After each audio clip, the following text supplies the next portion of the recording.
Coming up in this episode of Southern Newsweek, while some observe the religious side of Easter, Dunedin retailers are permitted to trade throughout the long weekend. The Cadbury Vintage Machinery Club celebrates its 20th anniversary at Aylesbury, and a string quartet prepare to hold a fundraising concert for autism.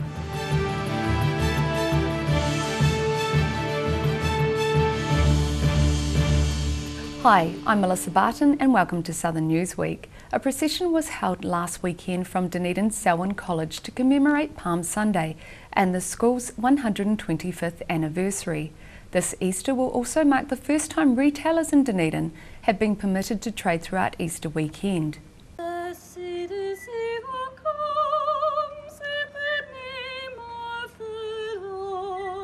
These are the sounds of a Palm Sunday morning in Dunedin. Congregations carried palm fronds and sang as trumpets played.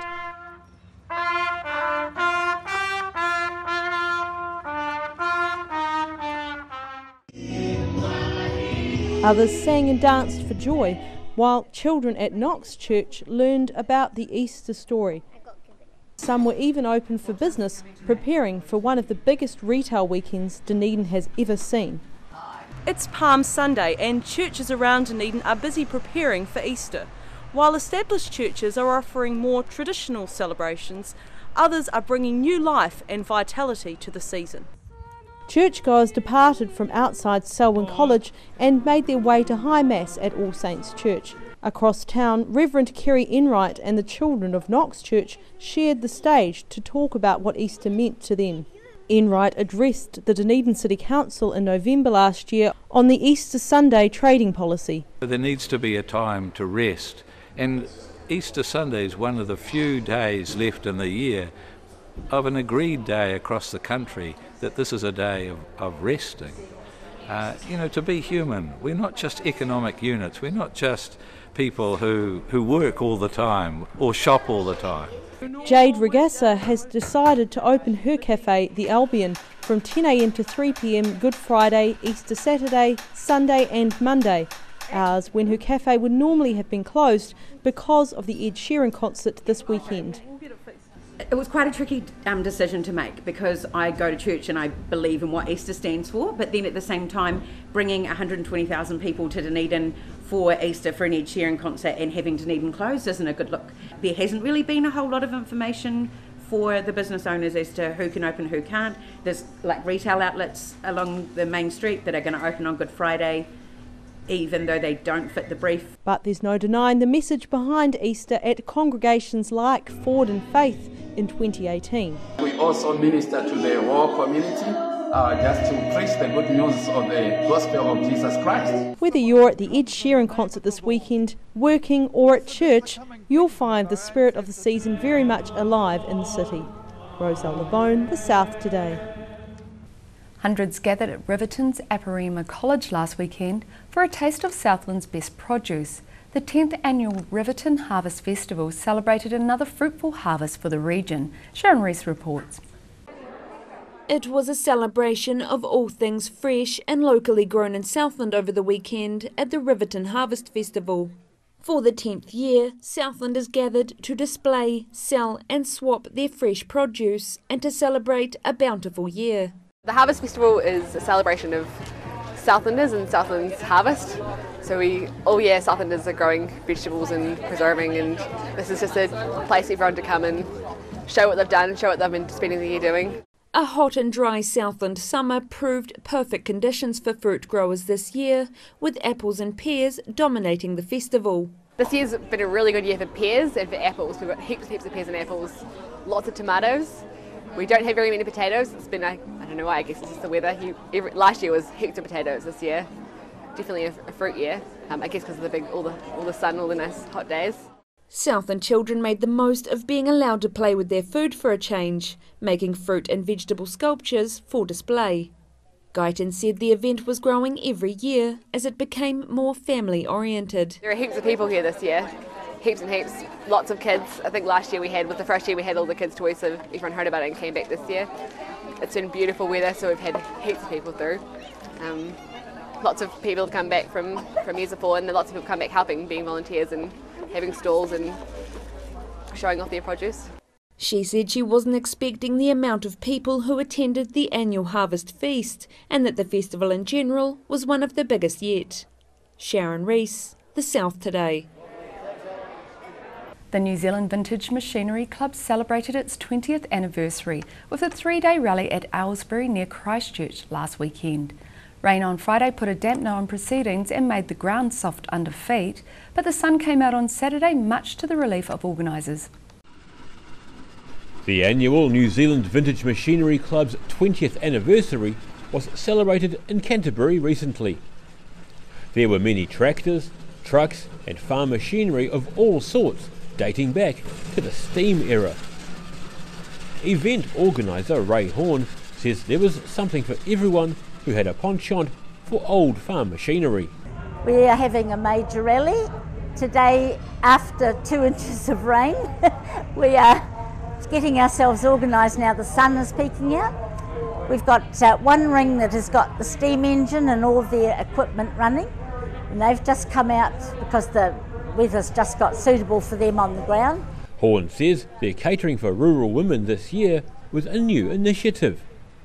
For the first time ever, we've got what we call the ladies' tent, and we've had pottery, spinning, card making and cosmetic displays through the day for the ladies to come and enjoy. And at the far end of the tent we've got things for the children.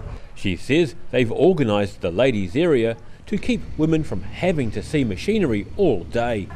It is to stop the wives getting tired of talking about tractors and all the things that they get tired of. Situated near the women's area was the kiddie zone, featuring the ever popular bouncy castle. Daryl Baser, The South Today. Approval has been granted for the construction of a 260-room, 7-storey hotel at Kawerau Falls in Queenstown. The 4-star Terraces Hotel will be built on land behind the existing Hilton Queenstown and Doubletree hotels. An application for consent to build the new hotel at Kawerau Falls was made almost a year ago, and yesterday Lakes Edge Developments Limited was given approval to build the 260-room hotel, which will have wide north-facing views across Frankton Arm and whose height will be almost double the 10-metre height limit. Sitting adjacent to the already existing Hilton Queenstown and Doubletree hotels, the site was originally intended for an earlier hotel planned back in 2006.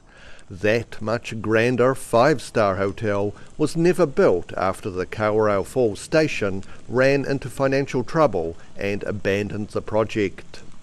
The new 4-star hotel is expected to be completed in 2 years. Rudy Adrian, The South Today. A fundraising concert held by a string quartet to raise money for autism has struck a personal note for one violinist. The TWiT Quartet is holding a concert on April the 22nd to raise funds for Autism New Zealand. Rosaula Bone reports.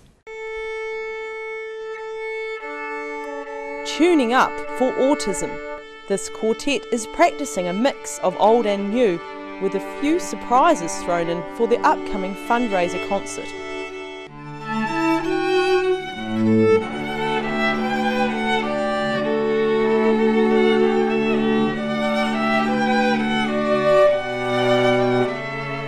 I'm here with a multi-talented TWiT Quartet behind me. They're preparing for a fundraising concert after last year's success with a fundraiser for Syria. The TWiT Quartet are a musical group fundraising for Autism New Zealand and Otago Children's Autism Support Group at Arts for Autism this year. Violin player Maple Go says the cause of autism is one that's close to her heart. My cousin back home is autistic, so I have seen a lot of the struggles that he's gone through and what my family has done to try and give him a supportive environment and make sure that he can carry on in this world independently and live a happy life like the rest of us. Last year, the quartet raised $3,000 for Syrian refugees. The point of difference is that the troupe did it, all while holding down day jobs and studying towards degrees. I'm a final year medical student as my full-time day job. And by evenings and weekends, we practice, rehearse, we go for performances, for weddings, events, and then we also do a lot of pro bono work, so for charities, fundraisers, and we host our own fundraising concert annually. Autism New Zealand is a non-profit organisation providing services and support for people on the autism spectrum, as well as their carers. They rely on charitable donations and fundraising efforts to maintain the services they provide. The fundraiser on April 22nd at the University of Otago Union Hall from 2 p.m. will also involve a silent auction of artwork donated by the community and university. Roselle LeBone, The South Today. Dunedin was visited by a US vessel that arrived fresh from surveying the ocean floor south of New Zealand. The South Today went on board for a look. The RV Marcus G. Langseth berthed at Friar Street Wharf after conducting oceanographic surveys south of Fiordland. Owned by the United States government, the vessel was operated by Columbia University's Lamont Doherty Earth Observatory. Their latest study has been where continental plates are slowly colliding off the Fiordland coast. Professor Mark Gurnis says the area they studied is one of a kind. We actually have, and it's unique on this planet. That's actually why we're here. We're here because there's a unique process, and that is the Australia plate is going underneath the Pacific. We can see this nucleating for the first time. Several million years ago, this didn't happen. And so this new boundary between these tectonic plates is forming right now. And one of the great mysteries of geophysics and the great mysteries of plate tectonics is that we don't know how this happens, right?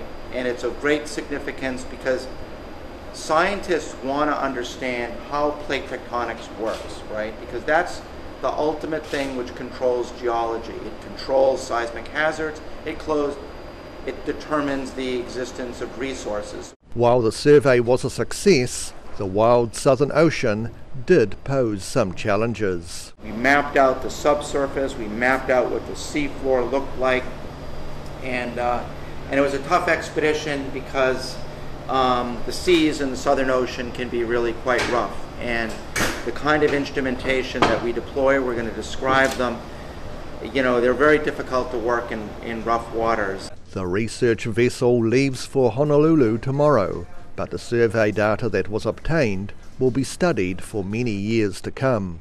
Rudy Adrian, The South Today. The Dunedin Cadbury factory closed its gates for the last time this week. Roselle LeBone spoke with some of the affected workers outside the factory. These are the faces of Cadbury factory workers who, after the 30th of March, will no longer step through these gates to begin work every day.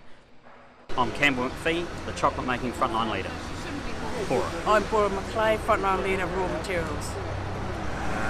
Andy Smith, 4th floor NID. Teresa Gooch, Rose's machine operator. Production line workers are preparing for their last shift at Dunedin's Cadbury factory. The last pineapple lump rolls off the conveyor belt on Friday, and all the workers leave for the final time at the end of next week, when the factory closes its gates for good.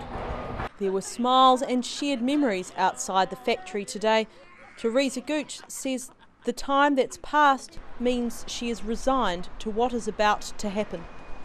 You kind of have to be, because it's been a pretty sad year really. It's been hard, so you know, we're probably getting a wee bit excited even maybe that the end is coming, because it's been hard on everybody. Working at the factory for 17 years, she says the closure has taken its toll.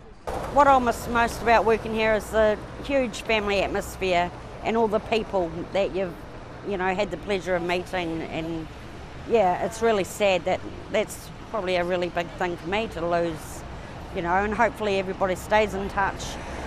Yeah, it's a massive piece of you that's going to be missing, I think, yeah. It's not all about us that work here. There's lots and lots of people that supply stuff for Cadbury's. There's lots and lots of relationships. Some of the workers have been at Cadbury for more than 30 years, like Campbell McPhee.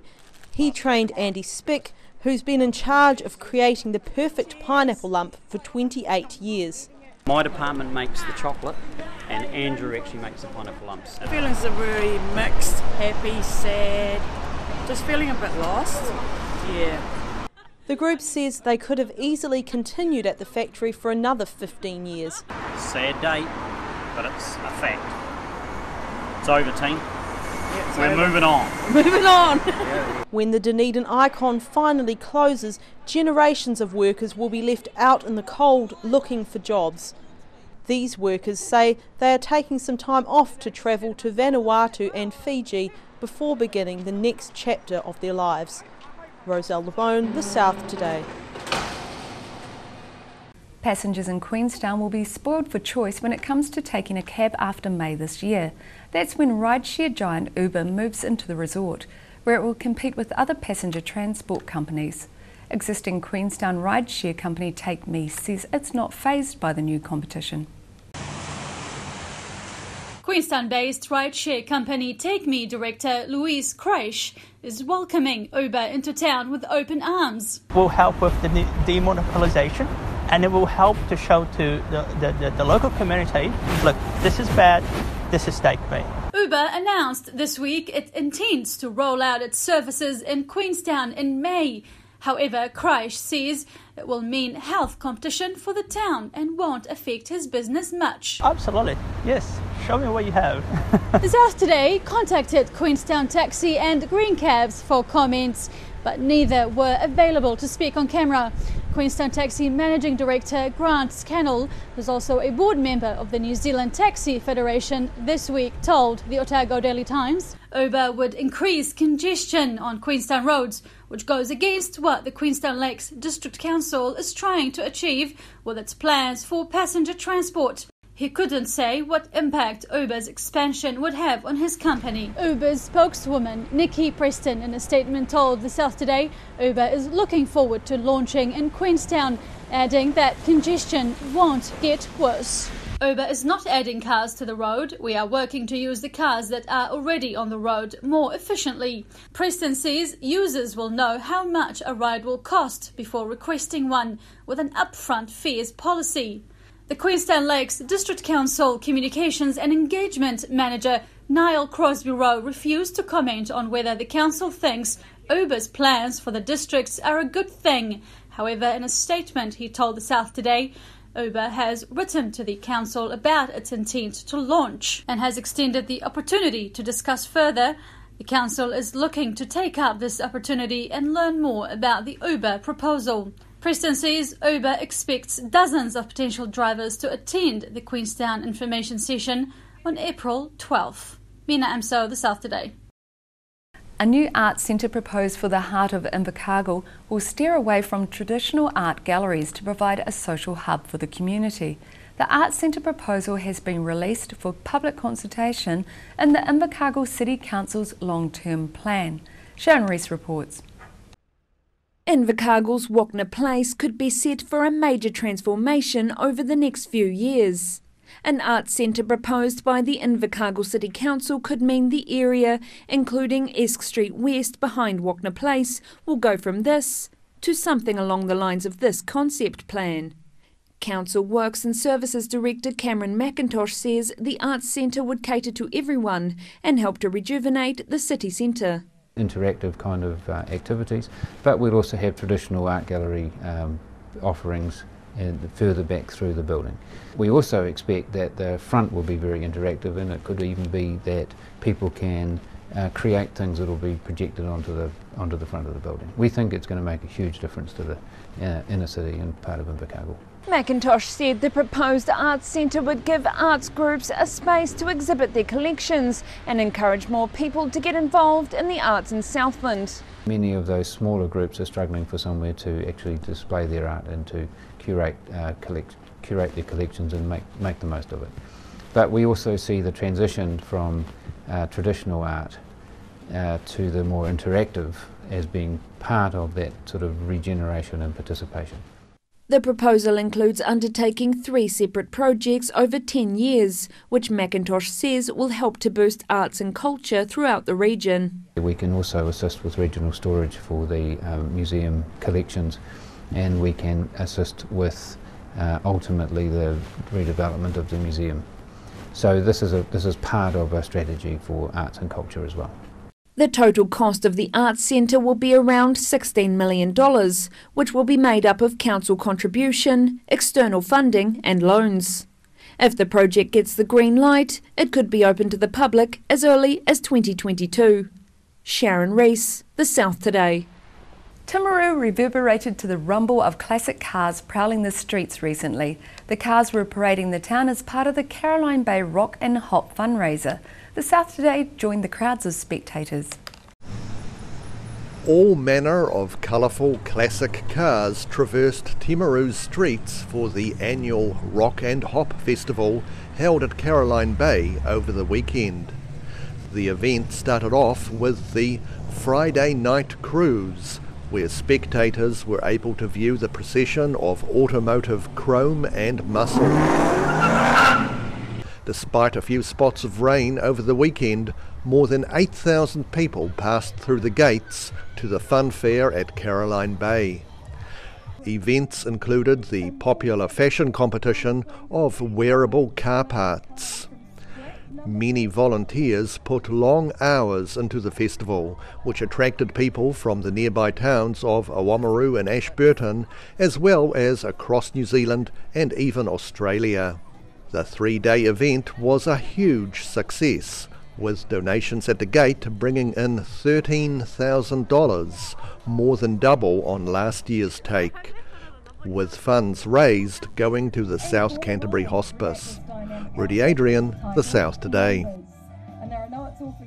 Sharers from all over the South Island were raising awareness around mental health in a 24-hour share-a-thon event in North Canterbury recently.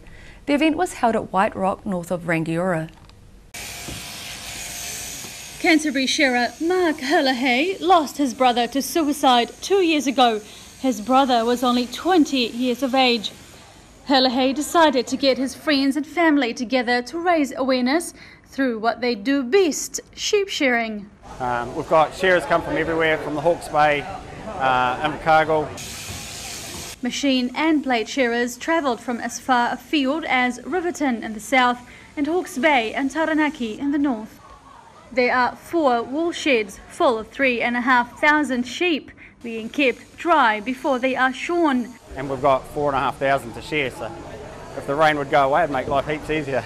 A memorial corner has been set up for people to remember those lost to suicide. 4 charities are being supported through the fundraiser, and a Give a Little page has been set up to support the cause. Mina Amso, The South Today. And sheep weren't the only ones getting shorn. Shave for a Cure events were held around New Zealand recently to support leukemia and blood cancer. Hundreds signed up to help reach the 2018 goal of $1.1 million. Rosaula Bone caught up with the action in Dunedin.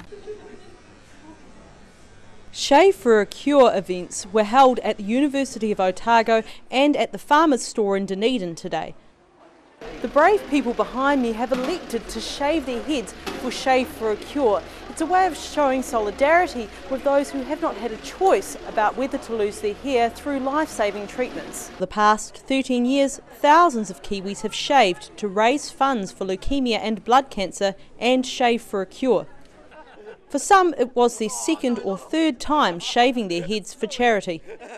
Pretty relaxed actually, being I think it's my 4th shave in the past 10 years. Yeah, pretty relaxed and pretty easy going about it, and looking forward to seeing the results. And yeah, it's just a great cause, and yeah, something that I look forward to fundraising for every year.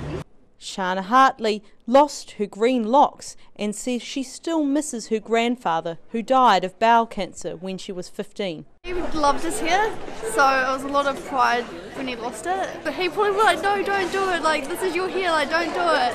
He probably was saying, but I'm still going to be doing it. Students from Tairi College were cheered on by friends and family. I've never been bald before, but I've always wanted to know what it feels like to have a shaved head. While parents also stepped up to the barber's chair. Meanwhile, across town, the University of Otago's Jenny Weeks had her curls cut off at the Union Common Room under the watchful eye of MC and MP David Clark, who also went under the blade. Leukemia and Blood Cancer New Zealand is a charity close to Week's heart. She lost a friend to leukemia and her mother to lung cancer. Social construction around what is femininity and how we feel as women about our hair, and how actually often the losing of your hair as a woman with cancer can be one of the more devastating things. Leukemia is the most common childhood cancer, while over 800 people are diagnosed with lymphoma each year. Collectively, the Dunedin groups have raised over $10,000 in 2018. Roselle LeBone, The South Today. Two friends had the opportunity recently to celebrate 50 years of playing golf together, the two ladies having been members of Chisholm Links Golf Club since 1968. On the left is 91-year-old Raina Booth, and on the right is 86-year-old Audrey Duncan, and they're celebrating having played golf for half a century at Dunedin's Chisholm Links Golf Club. Over the years, the two friends have encountered all sorts of weather on the famously windswept fairways. I remember playing one day and it was a howling southerly and my eyes were full of tears and I had a tear running down here, and I turned my face to see where one of my partners was playing, and the wind blew the tear up over my nose. And I thought, what are we doing here, honestly? No, we played in all sorts of weather. 50 years experience swinging golf clubs means they know a good grip from a bad one. Yeah, have your two thumbs sort of straight. I mean, if you have your thumbs like that, well, your ball's going to go that way, isn't it? But a lot of them don't hold it. Often you see people not with the correct, they just don't hold it. They often hold it like this. Yeah. While golf is a competitive sport, it is also social, and exactly who is the better player doesn't seem to matter anymore. Audrey. She is the better golfer. Oh, I wouldn't say that. Oh yes, you are, definitely, but that doesn't worry me. The two players were part of an intake of 6 new female club members on the same day, back in 1968. 3 are dead. Yeah. We know that. I don't know about the 4th one, the girl who went to Invercargill, do you? No, I don't know. No, we don't know. We lost track of that lady. But the other 3 are dead. We're all right. We're all right. The two sprightly stalwarts doubtless have many more years to enjoy on the Chisholm Park greens at Tainui. Rudy Adrian, The South Today. A southerly front recently blasted the country, dumping some of the mountains with snow, which had been forecast as far down as 800 metres in parts of the south. While heavy rain landed elsewhere across New Zealand, Cardrona Alpine Resort had received between 5 and 10 centimetres of snow by mid-morning a week and a half ago, and more was still falling. This is the second heavy dusting of snow this summer after Cyclone Gita brought snow in February that closed the Crown Range Road. However, the weather has since eased, resulting in a forecast of fine weather on at least most of the days for many of us over the Easter weekend. That's all from our news team this week. We will be back with our regular news bulletin on Tuesday the 3rd of April. In the meantime, you can go online and check us out on Facebook, or you can keep up with Southern News via our website, YouTube and channel39.co.nz. I'm Melissa Barton, and thanks for watching.